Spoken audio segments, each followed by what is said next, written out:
Hello, hello, hello, and welcome to Teacher Tidbits. I'm Lady Long, and I'm excited to continue with our 12 days of Christmas crafts. Today's craft is all about our Jingle Bell ornament that actually jingles. Please be sure to give this video a thumbs up. Be sure to subscribe and hit the notifications so you won't miss any of our posts for this series. Let's get into it. Okay, you guys, so here's what you need for this craft. What you absolutely need are some tin or aluminum cans. Make sure that you clean them and dry them thoroughly. You're going to need some string, yarn, or twine to tie in your bells. You're going to need some scotch tape. You can have a photograph, which is completely optional, but what's not optional is duct tape. And I snagged these guys from none other than the Dollar Tree, and they have them in all different colors for only $1. Everything else is decorative, so it's optional, but I have these cute holidays themed stickers as well as some decorative tape that I actually got from Michael's. You're going to absolutely need these bells, and you can buy them in an assorted pack from the Dollar Tree, and they come in, I don't know, about 20 to 25 bells per pack and only $1. So let's get started on what you need to do first.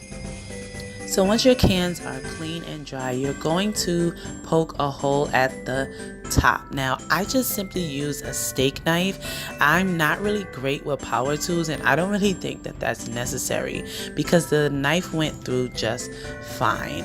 I would advise to not make the hole too big. That was actually a mistake, but no worries, nothing that this duct tape cannot cover. So once you have your holes, the next thing you want to do is grab your yarn or your string for your bells. And so we're going to be taking this yarn and pulling it through our bells, and then we're going to place everything inside the can and bring it all through the top.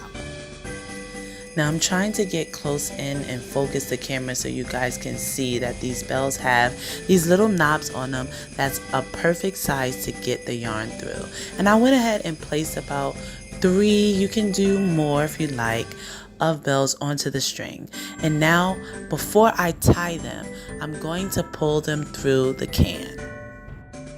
So what you simply do is flip that bad boy on its side, and you're going to place the string of bells inside of the can and bring it all the way to the top as close as you can get it. Now I'm going to be using my scissors to actually help to pull the string through. I'm going to be pushing it through the hole. Even if I was not holding the camera, I still would have to use the scissors because you want to make sure that your hole is not too large. So once you go ahead and pull the string through and everything is secure, then you can flip it back over. And now that you flipped it over, you're going to just measure it out to get a good length, and you're going to make a loop knot. And so this is not only going to secure the bells, but it's also going to act as a hook so you can place this bell on your tree. And so I have a little extra here. I'm just going to trim it, and then I'm also going to be taping it down so it's going to be pretty secure. And we're going to be using our duct tape to tape everything down.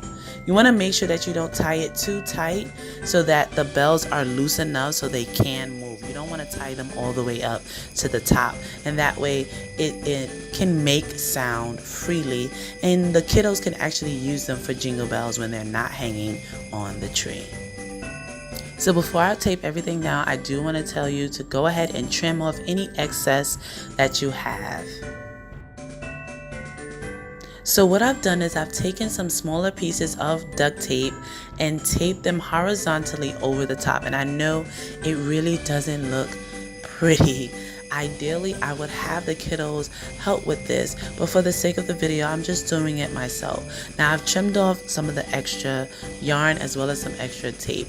And I know it does not look pretty, I cannot stress that enough, but duct tape is very forgiving. And so what I'm going to do now is take some more duct tape, and now I'm going to place it from the top over the can to the inside, and I'm going to be doing that vertically. So now you guys have a better idea of what I am talking about. I've gone ahead and I've placed some tape over this large can vertically, and I'm going to show you guys what I do. I'm taking the tape and I'm pulling it over into the inside. You want to do this step. Don't skip this out. This is done purposefully. I'm not cutting too much of the excess off because this is going to secure and make sure that these little hands don't get cut or snagged from these open cans. So when you pull over the duct tape, it acts as a barrier to make sure that no one is getting cut. And then you're just going to smooth it all out. And I love duct tape because it is so forgiving. And this is how everything looks once it's done. I've gone ahead and I've added some decorative tape, the ones that I've picked up from Michael's. They're a part of Martha Stewart's line, and I've added that to the top and bottom.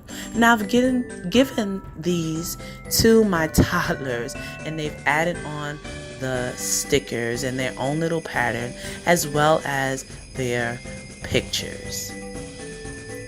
Now you can see my girls are extremely excited about their bells. I'm trying to get a good view to show you guys, but this is how they look completed, and you can see that even with my 3-year-old and my 1-year-old handling them, they are very durable, and with that tape going along the inside, there are no cut hands and no snagged fingers. So there you have it, you guys, our Jingle Bell Christmas tree ornaments. Please leave a comment down below if you think you know what our Christmas theme is for this year. Be sure to follow this series all the way to the end to see our grand reveal of how all our crafts come together. This is Teacher Tidbits. Happy learning!